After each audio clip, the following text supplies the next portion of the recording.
पढ़ते हैं। हिंदुओं को मुस्लिम बनाने वाली तथाकथित फैक्ट्री को चलाने वाला अब्दुल रहमान आगरा धर्मांतरण कांड का 11वां आरोपी है।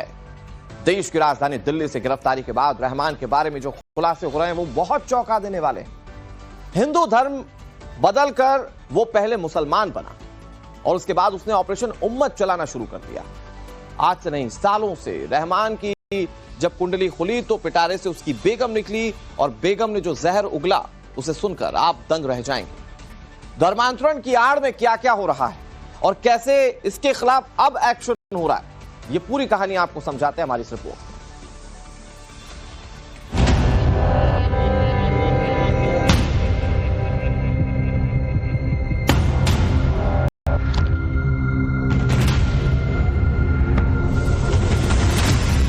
हमारे अल्लाह का हुक्म है, ये धर्मांतरण कराएं।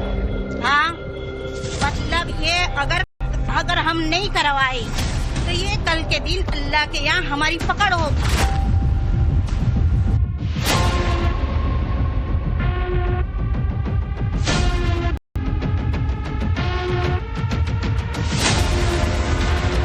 अब्दुल रहमान आपको नजर आएगा गाड़ी के अंदर।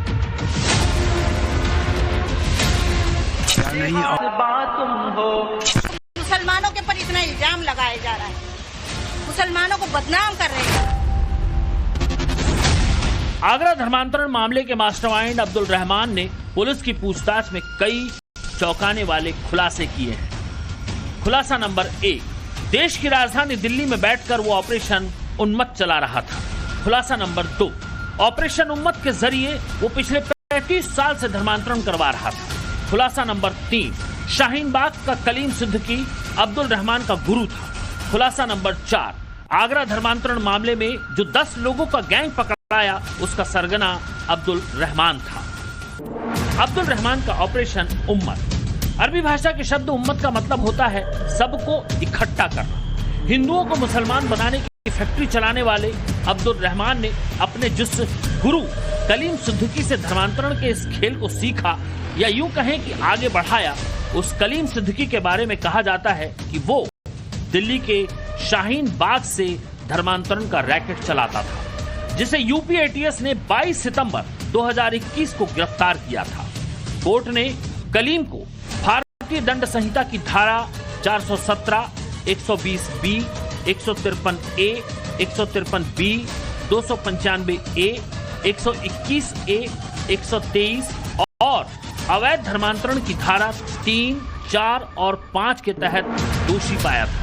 फिलहाल कलीम सिद्दीकी आजीवन कारावास की सजा काट रहा है। अवैध धर्मांतरण के जिस बड़े रैकेट को कलीम सिद्दीकी बीते 35 साल से चला रहा था, अब उसकी कमान अब्दुल रहमान के पास थी।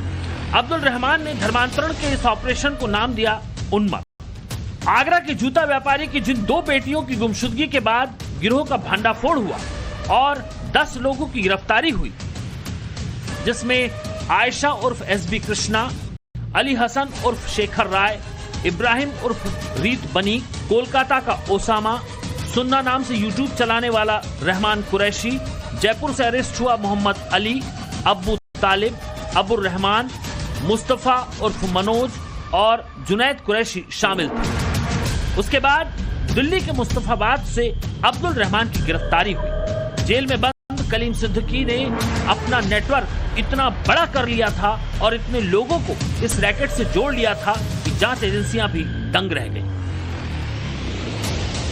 दंग इस बात से भी रह गई कि जो ब्रेन वॉश किया गया वो भी बेहद खतरनाक तरीके से किया गया। आगरा की 2 हिंदू बेटियां जो अमीना और जोया बन गई, वो मुजाहिदा बन जाना चाहती थी, इस्लाम के लिए खुद को कुर्बान कर देना चाहती थी। धर्म परिवर्तन के प्रेरित किया, वो सायमा और खुशबू के साथ जुड़ी तो उसी से ही उसका झुकाव इस्लाम के प्रति। अब्दुल रहमान की हिस्ट्री भी वही है। जानकारी के मुताबिक अब्दुल रहमान पहले हिंदू था। इसका नाम महेंद्र पाल जादौन था और मूल रूप से ये फिरोजाबाद जिले का रहने वाला था, लेकिन 1990 के दशक में वो ईसाई बन गया। इसके कुछ साल बाद रहमान ने इस्लाम कबूल कर लिया और फिर धर्मांतरण के काले खेल का शातिर खिलाड़ी बन गया। इतना ही नहीं, अब्दुल रहमान की पत्नी और दोनों बेटों की पत्नियां भी कन्वर्टेड मुस्लिम हैं। ये भी पहले हिंदू ही थी, नवभारत की तक पहुंची और जब हमने इनसे बात की तो रहमान की बेगम की बातें सुनकर हम भी दंग रह गए। कहा जाता है कि अब्दुल रहमान और भी कई लोगों को कलमा उन्होंने पढ़ाया है, कई लोगों को धर्मांतरण कराया, तो क्या धर्मांतरण को लेकर के आपके लिए लगता है कि ये गर्व की बात है, ये अच्छी चीज है ये? हाँ, हमारे अल्लाह का हुक्म है ये धर्मांतरण कराएं। हाँ, मतलब ये अगर हम नहीं करवाए तो ये कल के दिन अल्लाह के यहाँ हमारी पकड़ होगी। तुम्हारे सामने गैर मुस्लिम रहते थे, तुमने क्यों नहीं बताया हक इनको? ये हमारी पकड़ का जरिया होगा कयामत के दिन। अब तुम लोग ने इसका ये बना दिया, अब तुम्हें जब आखिरत में अल्लाह ताला जमा करेगा जब पता चलेगा तुम लोगों को। अभी तो दुनिया की उसमें चमक धमक में तुम लोग भूल गए हो अल्लाह। सुना आपने, यकीन करना मुश्किल है, लेकिन अब्दुल की बेगम ने जिस तरह से इस्लाम की व्याख्या की वो डरावना है। धर्मांतरण अल्लाह का हुक्म है, अगर हमने धर्मांतरण नहीं करवाया तो कल के दिन अल्लाह के यहाँ हमारी पकड़ होगी और अल्लाह पूछेगा कि तुम्हारे सामने गैर मुस्लिम रहते थे, तुमने उन्हें क्यों नहीं बताया।